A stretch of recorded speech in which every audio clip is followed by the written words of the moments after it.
Well, hello racing fans, and welcome to our Gallop TV preview show, the first local race meeting for a new week. It's Tuesday the 9th of December. We race on the poly track at Hollywoodbets Greyville. We'll be previewing the show with Raheel, and I trust that you, the valued racing fan, as well. Let's get straight into it. Race number one is at 12:45, so it's a late start to this race meeting, an open maiden over 1,200 meters. Bring up the field, have a look at some betting. Number one, Quincy Town, is at 4-1.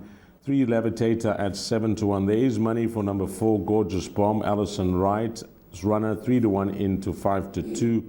5 is Susurrando at 33-10, and 6, iForce, is at 4-1. Well, it's going to be two first-timers that are the unknowns in the race, 7 and 8. It's a tough start to the bipod. They're betting 5-2 the field here, Raheel, and I don't know what you made of it, but I'm going to give you 3 horses in order of preference. 6, iForce, who's been consistent. Maybe if the female touch could be this sealing the deal here. 4, Fricky Clayton. Number 1, Quincy Town, Tony Riverland and Keegan DeMello. Draw 1, form lines are okay. And then number 4, Gorgeous Bomb, who's attracted betting support with the apprentice claiming 4. So I'm going to go 6, 1 and 4, leg 1 of the bar pot. Those will be my numbers in order of preference. I like the 4 here, Gorgeous Bomb. I think it's the right time for this filly to get the job done. With Fine Dining coming through to win from that latest form line, the weight off the back certainly going to be very, very advantageous on the day. And I think from gate number 4, she should get a nice run in transit. So I think she's the horse to beat, but to respect for the 1 and 6 who shouldn't be too far off the action. I think with those 3 horses, we should be safe in leg 1 of the bipod. Okay, we're on the same page for race number 1. Let's move along to the start of the place accumulator at 13:20. Race number 2, 1,000 meters. It's a maiden plate for fillies and mares. We bring up the field. The betting is like so. Number 3, Barrington Blue for MJ Ordendal, 5-1. 4, Sun in My Pocket, Wendy Whitehead's runner at 9-2. 5, Winter Blessing at 7-1. There is money. Anti-Post, number 7, Melshana Mao, Louis Courson's runner from 12-10 into even money. And that is it. Yep, that is it. It's double figures, the balance. Well, this looks to be one of the best bets on the card, Raheel. Number 7, Melshana Mao for Louis Courson and Craig Zaki. Last time out, if you can recall, when debuting for the stable, there was lots of talk. And although drifted out in the betting come race time, just found one better on the day, a horse called Mystic Dancer, who was a gutsy winner out the maidens for Robbie Hill. When I have a look at the opposition, whilst there are improvers in the race, there's some form to go up amongst those that have had many runs. I think on what I saw last time out, 1,000 meters, Zaki up, hard to beat. Yeah, I fully agree with you. He's banker in all bets, and with Mystic Dancer Frank in that form, this filly looks to be the right horse in the race, taking on horses that have had a few chances already. So it could be the time to strike. Even money is the current price, and yeah, I think confident first selection here when it comes to the start of the place accumulator, and we fully expect her to go one better on that latest effort.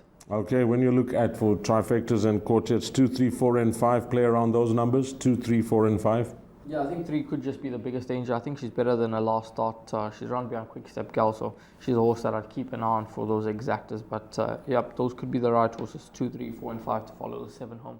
Yeah, I must agree. Quick Step Girl, congratulations. Teeny Prinsloo raising the flag high for KZN over the weekend in the fillies Guineas. What a win with that filly going 1,600 meters and showing no issue. Great win. Congratulations, Teeny Prinsloo. Race number 3 will be the start of the big one, the Pick 6. It's an open maiden over 1,600 meters. We'll have a look at the betting here. Number 1, Black Patina, Nathan Kotson, Dejan Lowe. That's now 5-2, opening up at, 2-1 from 5-2. Drawn pole position. I'll pull out that form line and let you know behind Pied Piper, Green Glow has won twice.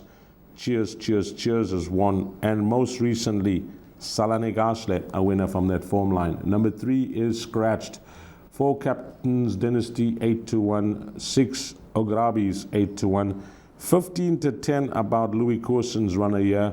Calibuana, 15-10 with DeMello up, and it's double figures the balance. Gonna take a big bold chance here, Raheel, and just include 2 runners for the Pick 6. It's crunch time for me, and the 2 runners at the top of betting boards. Black Platina, Nathan Scotson's runner. He's having his 16th run today, so how confident can you be? But that form line is encouraging. And then 7, the filly Quali Buana Last time out behind Blue Poppy, that was a nice run. I think 1600 meters could suit her as well. It's either those two runners or the field rail. 1 and 7 for the PA, 1 and 7 for the bipod, for the pick 6. If you look past them, it becomes very tough. Yeah, geez, I'm not sold on the chances of these two horses. I know the form line you touched on with number 1 Black Platina, on that strictly should be a hard horse to reach, but he's had many attempts to get it right. This horse, Mysterious Eric, he showed improvement last time out, and I expect him to show further improvement now having his 4th start. I think he's a horse that's just getting better with racing and improving nicely. So I think at 10 to 1 in the market, he could be a bit of value for Mark Dixon. Craig Zaki takes a ride. I know it wasn't a strong race last time out behind Sword Speed, but he improved with the blinkers, and if he shows that same sort of improvement in this race, I think that he can be competitive taking on the horses that he does take on here. So he's a horse that I'll throw into the play along with numbers 1 and 7, and even for place accumulators and bipods, I'll throw those horses in. And this horse, Captain's Destiny, is a horse that I'll keep an eye on for trifectas and quartets, but I like the each way value of the 8 horse Mysterious Eric at 10 to 1. Okay, Ryan has picked out 2 horses, number 4 Captain's Dynasty and number 8 Mysterious Eric as cover if you're not in the camp of numbers 1 and 7. Then on to race number 4, Jackpot 1, 1600 meters, a C stakes. Number 1 Green Glow, Dean Kannemeyer, Craig Zaki, a horse that's on a roll, on a hat trick now. Won over 1600, won over 1900. They're dropping him to a 1600 for this race meeting on the poly track. Drawn pole position, carrying 62 kgs, 22 to 10. Number 2, Spane River, 5 to 1. Slightly disappointing last time out behind Imvalelo. 3, Run to Rio, Stuart Ferry's runner at 8 to 1. 5, Ragnar the King, Wendy Whitehead's runner at 7 to 1. World of Our Own for Alison Wright and Keegan DeMello at 7 to 1. Another horse at 7 to 1, Ryle, is number 8, El Rey Vian. That's Sean Veal and Duncan Howells. And then 9, Town Crier, is trading at 5 to 1. I like this horse, Green Glow, for the place accumulator and the bipod. I may just be running for cover when it comes to the jackpot and the pick 6, but what do you make of him on what he's shown to date? The fact that he's won so well over 1600, the fact that he had his first try on the poly track last time out of a 1900, won a good race. Can he make it 3 in a row? I don't like him dropping in trip, I must be honest. Last time out, Craig Zaki was at work with him, having to ask him to pick it up. And it was a hard-fought victory beating Master de Rivray. He's now got top weight of 62. He's got to concede weight to every single one of his rivals here, and he's dropping back to the mile, which I'm not convinced about. So I think he's a horse that needs to be included into the play, but I wouldn't be rushing to take 22 to 10 about him. This horse, Eventador, I think he's overpriced at 10 to 1 in the market. I know he does meet a bit stronger, but it could be a very shrewd move by Hollywood Racing to get the 4 kg claimer aboard. That negates that 4-point penalty that he got for his win last time out when beating Rodriguez. That was just a couple of weeks ago on Friday night. So his course and distance suited. I don't mind him dropping in trip. I think with the speed likely to be on, he'll be suited by that, and he's a horse that will be doing his best work at the finish. And he's effectively racing off a net 74, which is below his last winning mark and below the mark that he notched up his previous win on. So I think he's a horse that's going to run well. El Rey Vian, have healthy respect for him. He's a solid horse. He's in fine form at the moment, and he's a 2-time winner over track and trip. So both horses from Hollywood for Hollywood Racing, I think, will run well. And then this horse, World of Our Own, I think it's a very big indicator that Keegan takes a ride for Alison Wright. I think that this horse is better than his current form, and I wouldn't be surprised to see him pop up. He's dropped a point in the ratings once again, not disgraced last time out, and I can see him being competitive. So I think 10 to 1, Eventador, that's going to be the play for me, but healthy respect for 6 and 8 as well. Okay, 6, 8, and 4 for Ryle, and I'm going to go 1, 3, 4, and 8. 1, 3, 4, and 8 in numerical order here in race number 4. So you can play around those numbers. Tricky race once you start looking past number 1, Green Glow. That goes for 3 in a row, and I think he'll have every chance of possibly pulling it off if he continues to just build on what he's shown to date. Race number 5, an apprentice class 5, 1400 meters. Yeah, nice to see these happy races all around the country for these young men who are just gaining experience. Number 2, Sail to the Moon, 5 to 1. Then we got number 3, Gorgeous Dude at 6-1. Number 4, Now I Got You at 8-1. 5, Joshua Hot Snake at 5-1. 7, Circle of Grace at 7-1. 8, Lulu the Legend at 5-1. Number 10, Winter Waves is at 6-1. It's double figures the balance. I've made my play on this race card. When it came to this race, if I had to multiply this perm out, it's going to be very expensive. So I'm going for a horse that I've had my eye on, Rail. Number 10, Winter Waves. Alison Wright, Damien Pellet. Like the fact that Damien is just growing in confidence, meeting in, meeting out. Had a good winner the other day. What a ride from him, Soho Star for Yogesh Govender. I like the way he just timed it, was patient, and went to fetch that other horse and did it on the line. This horse, Winter Waves, he's a course and distance specialist, loves racing on the poly track. His last 2 races, go and watch the replays. As always, doing his best work at the finish. Damien's had 2 tries on him, coming at his last 2 starts. He's got to know the horse well. The draw is immaterial. He's a horse that will come from off the speed.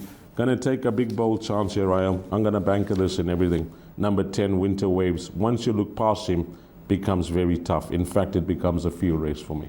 Yeah, it does look to be that way, Dees. I'm just going to mention a few horses. The one horse, McHardy. I actually think this young apprentice could suit this horse, McHardy, because he's a horse that likes to be held up, and he has sort of one late burst, and this apprentice does quite a bit of work at the farm for Byron, so he'll know this horse fairly well. Looking for his first winner. Yeah, but he'll get it. What's his first name? Muller. I'm not sure, Dees. We'll check it up. I'm not sure, but we'll check it up. EJ Muller, but yeah, he's. I think he could suit McHardy, who jumps from gate 1. I think this horse, Now I Got You, with a draw turnaround. He was doing his best work at the finish last time out. I think Dazanlo, gate 4, he's going to be competitive. You mentioned the 10, Winter Waves, and then number 11, Kumi Mori. Now, he's been running against far stronger than what he does each year. He's a horse that's dropped to a mark of 72. Just needs a bit of luck in running from gate number 11, but with the 4 kgs off the back, if this horse were to put his best foot forward, he will be very, very competitive in this contest. And he's at 16-1 in the market. So he's a horse that I'm going to include. So 1, 4, 10, and 11, 4 horses that I'll look to play around. 1, 4, 8, 10, and 11. So Ryle playing it wide. Yeah. Well, he spells his name E-D-U. Edwan. That's Is it Edwan? Edwan. No, I wanted to say Duan, but then you put the E there and then you add the E and D. Edwan. Okay. Edwan. Hopefully you can ride your first winner pretty soon. So Ryle's giving you some numbers, but for my selection, it's in or out here. Number 10, Winter Waves. It becomes an absolute minefield once you start looking past Alison Wright's runner, who has the credentials of winning on his recent form. Race number 6, start of the pick 3. That's the last pick 3 on the card, a class 4 fillies and mares, 1400 meters. Number 1, Spin My Angel Spin, 33-10. 2, 1 part from 3-1, that's into 28-10. I think that's going to shorten further, like the form she brings into the race. Number 3, Princess Goldie at 8-1. 6, Jazz Cafe at 11-2. 7, She's a Machine at 8-1. 8, Miss Glitter Sparkles at 8-1. And 9, Happy Fortune at 6-1. Just going to go one runner in the PA and the bipod. For the pick 6, going to include one more. That one runner is going to be 1 part. Well, talk about a smart move from Frank Robinson. Firstly, I like to congratulate Frank officially on the show. Didn't have the opportunity to do that over the weekend. What a training feat from Frank. You know, season in, season out, he's tried his luck traveling horses to Gauteng. But for him to go up and win with Mocha Blend, I think that was an absolute treat for us to watch. Yeah, Jesus, especially considering that she was a filly that was still under sufferance in the race despite the weight, and she didn't get the clearest run through. She was held up in a pocket at a crucial point in the race, but luckily the gaps were there. And the one thing that we need to say is that KZN horses, I mean, they perform in the first 2 grade 1s of the season have gone to KZN. Frank Robinson, Teeny Prince Luke with Mocha Blend and Quickstep Gallon. That just goes to show that there's quality around in the country, and it's good to see KZN flying the flag, the KZN trainers flying the flag, and the horses putting up massive performances.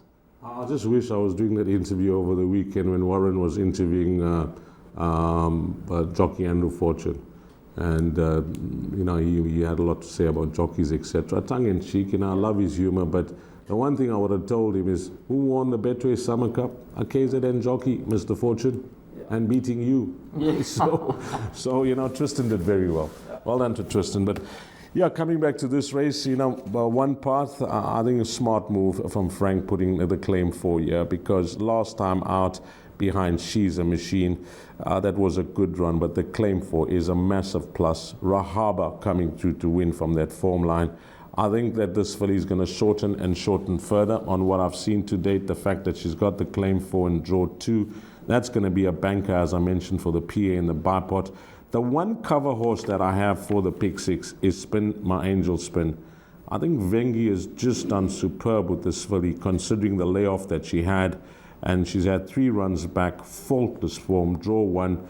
Last time out, I know that there was money for her, but I was on the fence on whether she could win or not, because there were some competitive horses in that C division class, but she won effortlessly. So draw 1.